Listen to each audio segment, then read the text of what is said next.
বন্ধুরা, আজকে চিরুনি পরিষ্কার করব কোনো ধরনের ঘষাঘষি ছাড়াই। একদম হাত না দিয়েই 2 মিনিটের মধ্যেই কী করে এই চিরুনিগুলো ঝকঝকে চকচকে করে ফেলা যায়, তাও আবার একদম নতুনের মতো। তো চলো দেখে নেওয়া যাক। নমস্কার বন্ধুরা, আমি দেবজানিস ব্লগে তোমাদের অনেক অনেক স্বাগত। যারা যারা আমার চ্যানেলটাকে সাবস্ক্রাইব করে নিয়েছো তাদেরকে অনেক ধন্যবাদ। যারা যারা করোনি অবশ্যই করে আমার চ্যানেলটাকে সাবস্ক্রাইব করে নিও। তো দেখতে পাচ্ছ চিরুনিগুলো কিন্তু কালো হয়ে গেছে। ক্যামেরায় অতটা বোঝা না গেলেও এই চিরুনিগুলো কিন্তু প্রচণ্ড পরিমাণে ময়লা হয়ে গেছে। আর আমি প্রত্যেক সপ্তাহে যেহেতু চিরুনি পরিষ্কার করি, সেক্ষেত্রে আমি আজকে তোমাদের সঙ্গে শেয়ার করছি। কালো হয়ে গেছে চিরুনিটা কিন্তু পরিষ্কারই রাখতে হয়। আর এই চিরুনিগুলো যদি আমরা সপ্তাহেও না করি, মাসে তো করতেই হবে, কেননা আমরা প্রত্যেক দিন শ্যাম্পু করি চুলে। কিন্তু এই চিরুনির মধ্যে যদি ময়লা নোংরা থাকে তাহলে চুল পরিষ্কার করে লাভ নেই। তো আমি একটা পাত্র নিয়ে কিছুটা গরম জল এর মধ্যে দিয়ে দিলাম, আর নিয়ে নেব বেকিং সোডা। এই বেকিং সোডা কিন্তু আজকাল অনেকের ঘরেই থাকে, কেননা বেকিং সোডা আমরা রান্নার কাজে ব্যবহার করে থাকি। এখান থেকে শুধু 1 চা চামচ দিয়ে দিলাম। আর দিয়ে দেবো ভিনিগার। তোমরা যদি ভিনিগার না দাও বা হাতের কাছে না থাকে, তাহলে লেবু তো সবার ঘরেই থাকে, সেখান থেকে একটু রস দিয়ে দেবে। 1 টুকরো লেবু রস দিয়ে দেবে। জলটা কিন্তু একটু কম পরিমাণে নেবে, যাতে এগুলোর অ্যাকশনটা এর মধ্যে থাকে। জলটা যতটুকু জল দিলে চিরুনিটা ডুবে থাকবে সেই অনুপাতেই দেবে। আর একটু লিকুইড যদি তোমাদের ঘরে থাকে বাসনপত্র পরিষ্কার করার, সেখান থেকে একটু দিয়ে দিতে পারো। তো এখন কিছুই করতে হবে না, এটা নেড়ে চেড়ে এর মধ্যে চিরুনিগুলো জাস্ট ডুবিয়ে রেখে দিলেই হবে।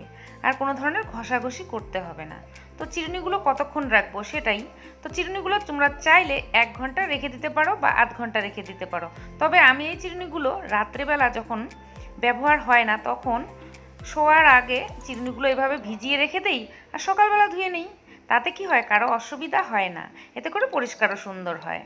তো দেখো, আমি চিরুনিটা ভিজিয়ে রেখেছিলাম পুরো রাত্রি। সকালবেলায় চিরুনিটা ধুয়ে তোমাদেরকে দেখিয়ে দিচ্ছি যেটা ঘষাঘষি ছাড়াই কি করে পরিষ্কার হয়। তো এই চিরুনিগুলোকে উঠিয়ে তোমাদেরকে জলটা দেখিয়ে দিচ্ছি যে জলটা পুরো কালো হয়ে গেছে। আর এই জলটাকে ফেলে দেবো। আমি কিন্তু কোনো ধরনের ঘষাঘষি করিনি, শুধু রেখে দিয়েছিলাম পুরো রাত্রি। তোমরা চাইলে 1 ঘন্টা রেখে দিতে পারো। এবার তোমাদেরকে ধুয়ে দেখিয়ে দিচ্ছি। তো এই চিরুনি আমরা প্রত্যেক দিনই পরিষ্কার করতে পারি না, এই জন্যই প্রত্যেক দিন চিরুনিগুলো ব্যবহার হয়, কিন্তু অবশ্যই সপ্তাহে 1 থেকে 2 দিন কিন্তু অবশ্যই ধুতে হয়।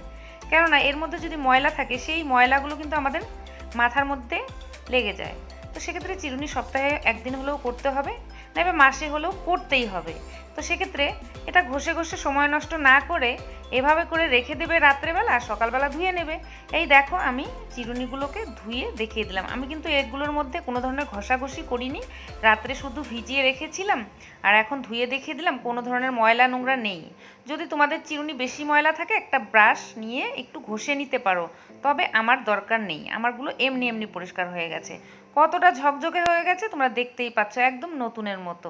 তো তোমাদের যদি এই ভিডিওটা ভালো লেগে থাকে বা সামান্যতম কাজে লাগে, অবশ্যই করে আমার চ্যানেলটাকে সাবস্ক্রাইব করা না থাকলে করে নিও। আর ভিডিওতে একটা লাইক করে দিও, আর তোমাদের বন্ধুদের সঙ্গে চাইলে শেয়ার করে দিতে পারো। আমার চ্যানেলে প্রচুর ক্লিনিং টিপস রয়েছে, চাইলে তোমরা সেগুলোও দেখে নিতে পারো। আজকের জন্য শেষ করব। নমস্কার।